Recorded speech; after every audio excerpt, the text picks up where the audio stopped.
You, oh, you've had a bad day, you're feeling so down. You think maybe chocolate can turn it around. You say it's just one, you're too tired to try. But deep down inside, yeah, you know it's a lie. You've had a bad day, you wanna relax. Emotions are swirling, but your energy's maxed. You had a bad day.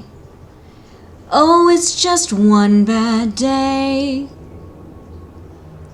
Hi everyone! So today we're going to be talking about emotional eating. So you know how you have those days where you come home and you are super exhausted and all you want to do is sit on the couch, grab a bag of chips and open it up and just eat away. That, my friends, is emotional eating.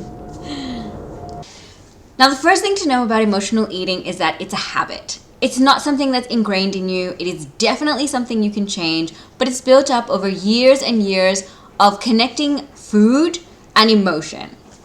Hi everyone! So today I want to talk to you about emotional eating. So emotional eating is exactly what it sounds like. It's eating in response to an emotional upsurge.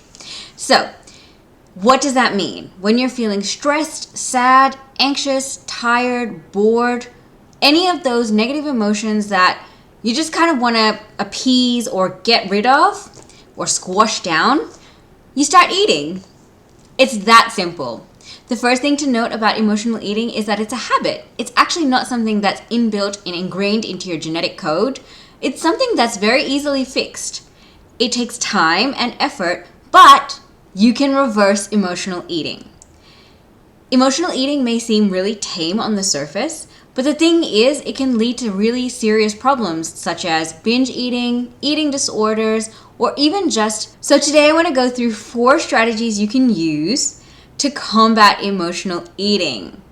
So let's talk about the first one, the hand-to-mouth habit.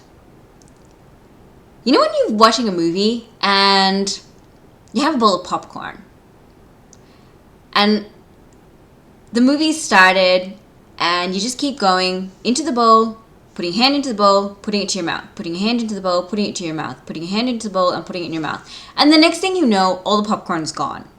That, my friends, is the hand-to-mouth habit. It's a really common thing that happens when you're not eating mindfully and in situations where you might be distracted or doing something else that is typically associated with food, like watching a movie or playing games sometimes. Now, hand-to-mouth habit usually kicks in when you're bored or stressed, and the way to change this is just change what you're putting into your hand. It's really that simple.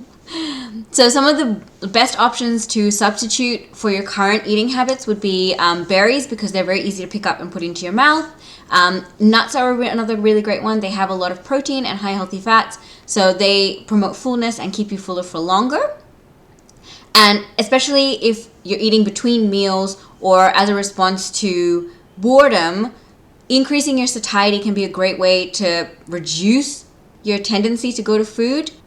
Strategy number 2, move your body. So in the internal words of Justin Timberlake, nothing I can see but you when you dance, dance, dance. Moving your body has so many benefits, but one of them is that it really helps regulate your emotions. Moving your body can be one of the best ways to regulate your emotions. On top of this, it provides a distraction from the action of eating. And lastly, exercise has been proven to release endorphins, increase your dopamine and serotonin levels, all of which help neutralize emotional upsurges. Strategy number 3 is distraction. So this one's very similar to move your body. You're trying to prolong the time between when you have the emotion and when you eat.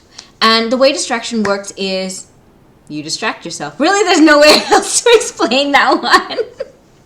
Distraction is a great technique because you're taking your mind off what's bothering you and you're putting it into some other place and using that energy for something else.